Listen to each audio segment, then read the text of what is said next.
चांदी 12 साल बाद अपने हाई पर है।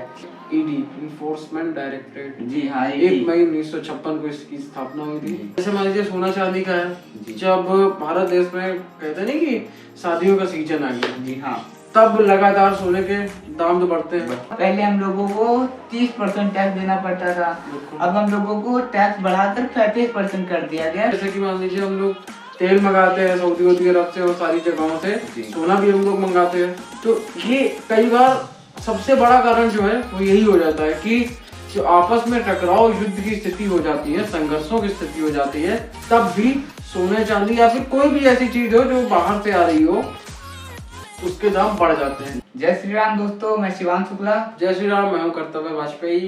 तो दोस्तों, आज का हमारा मुद्दा होने वाला है कि बढ़ती महंगाई। जैसे कि आप लोग देख रहे हैं कि अभी दीपावली का त्योहार आने वाला है, धनतेरस आने वाला है। तो जैसे त्योहार पास आ रहे हैं, वैसे ही महंगाई भी बढ़ती जा रही है। जैसे कि आप देख लीजिए कि सोना 70,000 का चल रहा था दिवाली त्योहार के पहले, और वह सोना 82,000 रुपये पहुंच गया है। चांदी 1 लाख रुपए पार पहुंच गई है, और तेल, राशन, पेट्रोल, डीजल सबके दाम बढ़ रहे हैं। तो भैया, इस बढ़ती महंगाई में आप क्या कहना चाहेंगे कि मतलब कि ये इतने रेट हाई क्यों हो रहे हैं? तो शिवांग भाई, बढ़ती महंगाई के 2 कारण है जी। पहला तो किसी भी चीज की अपर्याप्तता, और दूसरा निजी स्वामित्व के लोगों द्वारा कोई भी चीज का बल्क करके, यानी कि आउट सीजन में बल्क करके उसको स्टोर करके, और उसके बाद जब सीजन हो, सीजन में अपने ज्यादा से ज्यादा मुनाफे के लालच में आम लोगों तक वो चीज पहुंचाना, और उसके बाद जो उसका मूल रेट होता है, रियल वैल्यू जो होती है, उससे बढ़ाकर आम जनता को देना। तो धीरे धीरे इन्हीं चीजों की वजह से लगातार जो है महंगाई वो बढ़ जाती है। अब आपको मैं उदाहरण देकर समझाऊंगा। जैसे कभी कभी ऐसा होता है कि बारिश में आपने देखा होगा कि किसी भी मतलब चाहे वो शहर हो चाहे गांव, कहीं भी हो, डेवलपमेंट का वर्क यानी कि इंफ्रास्ट्रक्चर का काम कम होता है। जो कहते हैं ना कि सिविल का काम कम होता है। जैसे अब मैं आपको बताऊं कि जो सिविल इंजीनियर होते हैं, वो अपना काम जो है वो बरसात में कम ऑर्डर देते हैं जी। इसका कारण होता है क्योंकि बरसात की वजह से ना घर ज्यादा बनते हैं, ना कोई ऑफिस, ना मॉल, यहाँ तक कि कोई रिनोवेशन का काम भी होता है तो वो बरसात में बंद कर जाता है कि भाई थोड़ा सीजन, जब बरसात डाउन पड़ेगी, बारिश डाउन पड़ेगी, तब जब सीजन चला जाएगा उसके बाद फिर नॉर्मल तब कराएंगे कार्य। तो जब ऐसा सीजन होता है बारिश का, तब आपने देखा होगा कि कुछ मैं आपको बता दूं कि मोरंग गिट्टी, जैसे मान लीजिए जो भी सारी चीजें मकान बनने में या फिर कोई भी बिल्डिंग बनने में यूज होती हैं, उन सब चीजों का जो उसके व्यापारी होते हैं वो बल्क में ले लेते हैं उसको, और उसको स्टोर करके कहीं अपनी जगह पर स्टोर करते हैं। उसके बाद जब सीजन आ जाता है, यानी कि जब लगातार फिर मकान बनने, बिल्डिंग्स बनने, इंफ्रास्ट्रक्चर का कार्य शुरू हो जाता है, तब जो है वो अपने मुनाफे, मतलब कि यानी जो उसका रियल वैल्यू है उससे ज्यादा, यानी कि जो उनका जितना मन होता है प्रॉफिट, उस हिसाब से बेचते हैं। तभी जो है वो महंगाई बढ़ती है, और लगभग ये कई सारी चीजों पर लागू होता है। पहला तो ये कारण हो गया कि बल्क करके स्टोर करना, तो वो उनका जो है निजी स्वामित्व होता है, तो वो तो अपने मुनाफे के लिए करते हैं। दूसरा एक चीज होती है अपर्याप्तता, यानी कि मैं जैसे आपको बताऊं कि आपको बताया बहुत सारी चीजें जो हैं वो एक्सपोर्ट और इम्पोर्ट होती हैं। यानी कि जो हमारे पास है उसको हम दूसरे देशों में लेते हैं, और जो हमारे पास नहीं है वो दूसरे देशों से हम लेते हैं।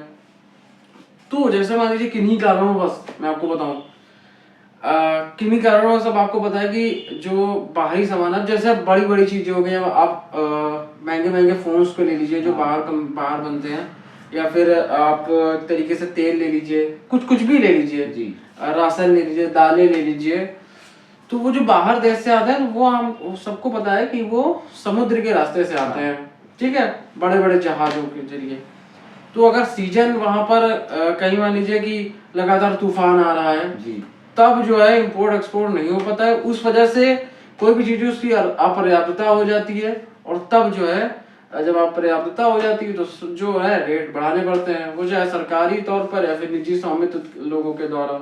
तब महंगाई जो है वो बढ़ती है। अच्छा भैया, अभी आपने मुझे बताया कि जो सामानों की कीमत बढ़ती है ये बल्क में लेने से बढ़ती है, जो इंसान बल्क में लेकर रख लेता है और सीजन आने पर महंगे दामों पर बेचता है। जी, अच्छा भैया, यही मेरे मन में एक सवाल ये आ रहा है कि जैसे कि भैया मान के चलिए कि जो ये सोना है, चांदी है, या डीजल है, या पेट्रोल है, वो उनकी कीमत क्यों बढ़ती है? उनको तो कोई मतलब ज्यादा बल्क में लेके भी नहीं रख सकता है। जैसे कि ये सोना है, ये 82,000 पार चला गया, चांदी 1,00,000 पार चली गई, तो ये ऐसा क्यों होता है? हाँ भाई, जैसा कि आपने पूछा है कि डीजल, पेट्रोल, सोना, चांदी सब के रेट क्यों बढ़ते हैं लगातार, इन सब के रेट में क्यों बढ़ोतरी होती है, तो मैं बताऊँ इन सब के भाई सीमांत भाई कई कारण होते हैं।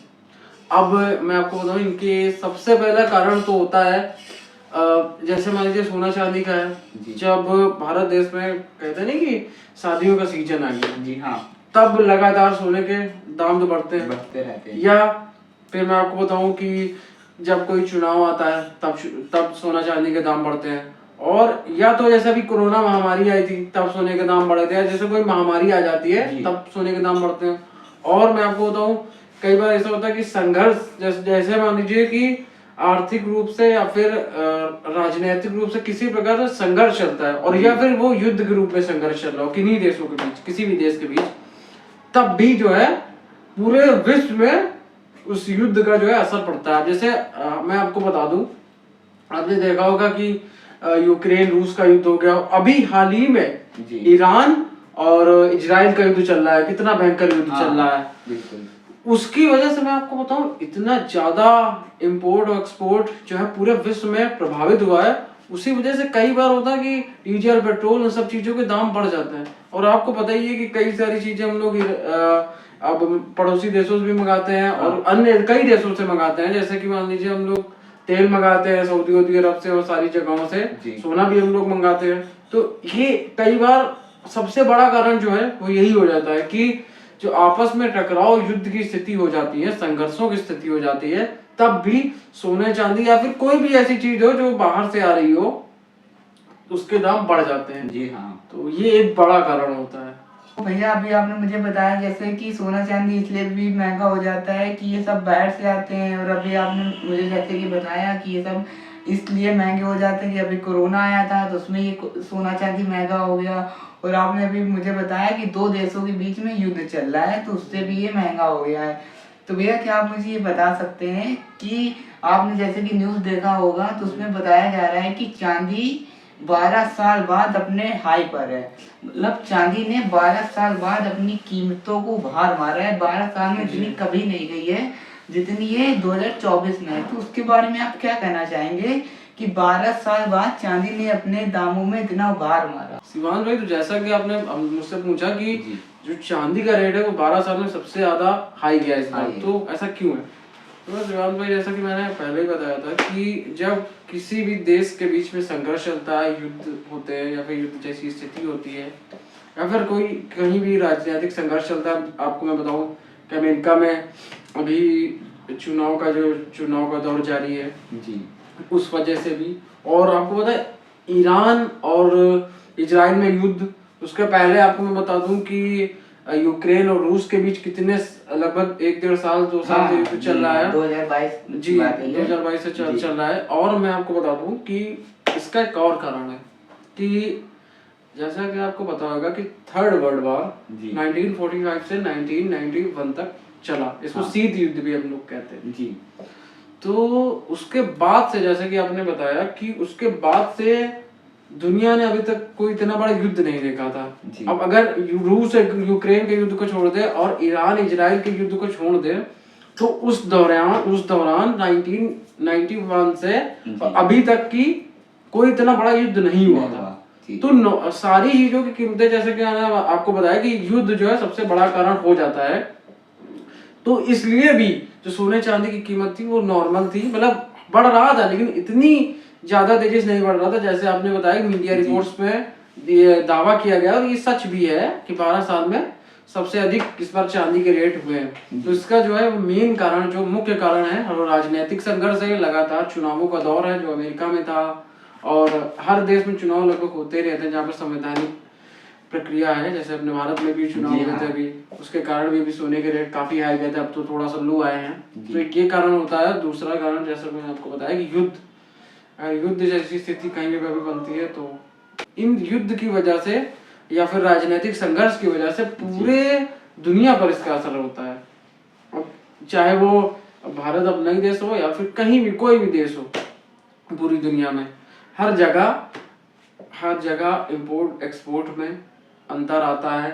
काफी चीजें महंगी होती हैं और कुछ चीजें सस्ती भी हो जाती हैं, तो कई सारे इसके परिणाम होते हैं। अच्छा भैया, आपने मुझे बताया कि चांदी की रेट 12 साल में क्यों बढ़े हैं। तो भैया वैसे मैं आपसे ये भी क्वेश्चन पूछना चाहूंगा कि जैसे कि 2024 का बजट आया वित्त मंत्री द्वारा, तो आपने जैसे कि देखा होगा पहले हम लोगों को 30% टैक्स देना पड़ता था, अब हम लोगों को टैक्स बढ़ाकर 35% कर दिया गया, 35% हम लोगों को टैक्स देना पड़ेगा। तो मतलब ऐसा क्यों है, भारत सरकार हर चीज में टैक्स बढ़ा देती है। जैसे कि भैया आपने देखा होगा कि आप कोई भी छोटी से छोटी चीज लें उसमें आपको जीएसटी, सीजीएसटी मतलब टैक्स आपको हर चीज में पड़ता है। और ये अगर ये सरकार है, आप जैसे देखते हैं कि सरकार है, देश की सरकार है, भारत सरकार है, तो सरकार हर चीज में टैक्स बढ़ा क्यों देती है। शिवानंद भाई, मैं आपको बताऊं उसके पीछे एक बड़ा कारण है। हालांकि अब मैं कोई सरकार का प्रतिनिधि नहीं हूँ, लेकिन फिर भी मैं अपने विवेक के अनुसार आपको बताता हूँ कि कई बार ऐसा होता है कि सरकार जो है इस बार जैसे 2024 में बजट पेश हुआ, उसमें कई सारी चीजों में दूध पर, कॉपी किताबों पर भी टैक्स बढ़ा। तो ये तो थोड़ा सा मैं नहीं बता सकता, अब ये सरकार का फैसला है जो भी हो। लेकिन मैं आपको बताऊं कि ऐसा कभी कभी, अब जैसे मैंने आपसे पहले कहा था कि कुछ चीजें होती है जो निजी स्वामित्व पर आधारित होती है। जैसे मैंने आपको बताया था कि कोई भी चीज है, रियल एस्टेट हो या फिर रियल एस्टेट से जुड़े हुए मकान, जैसे व्यक्ति मकान बनवाएगा उसके लिए संबंधित चीजें हो गई, यानी कि ईंट लाएगा, पत्थर लाएगा, सरिया लाएगा, सारी चीजें, तो वो सब निजी स्वामित्व पे आ जाती हैं। उस पर भी लोग जो है वो बल्क करके उसका रेट बढ़ाते हैं, अपने अनुसार लगाते हैं। लेकिन सरकार जो है वो रेट जो है सरकारी चीजों पर तो कम कर सकती है जी। लेकिन मैं आपको बताऊं, आपने शायद आप जानते होंगे ईडी, इन्फोर्समेंट डायरेक्टरेट जी, हाँ, 1 मई 1956 को इसकी स्थापना हुई थी। इसका कार्य जो होता है कि इसका काम यही होता है कि जो निजी कार्य से हटाकर, यानी कि अपराध के द्वारा एक तरीके से गलत रास्ते से जो भी लोग पैसा कमाते हैं, अपनी जो कमाई जुटाते हैं, उस पर जो वो एक तरीके से ब्लैक मनी जो होता है जी, काला धन जो ब्लैक मनी होता है, वो बिल्कुल एक तरीके से उसको छिपाकर सरकार की नजर में ना रखते हुए उसको अपने किसी भी खजाने में वो रखते हैं जी। और उसी के कारण कभी कभी आपने देखा होगा ईडी लगातार रेड करती रहती है। और उसके बाद मैं आपको बता दूं, रेड करने के बाद उसको PMLA कोड जी, आपको पता है, इसका काम ये होता है कि जितना भी संपत्ति है, यानी कि जो गलत संपत्ति है जी, गलत रास्ते से बनाई गई, जिन लोगों के द्वारा बनाई गई, उस पर ईडी एक्शन लेती है और उसके बाद उसकी जो अवैध संपत्ति है जिसको बोलते हैं, वो जब्त की जाती है।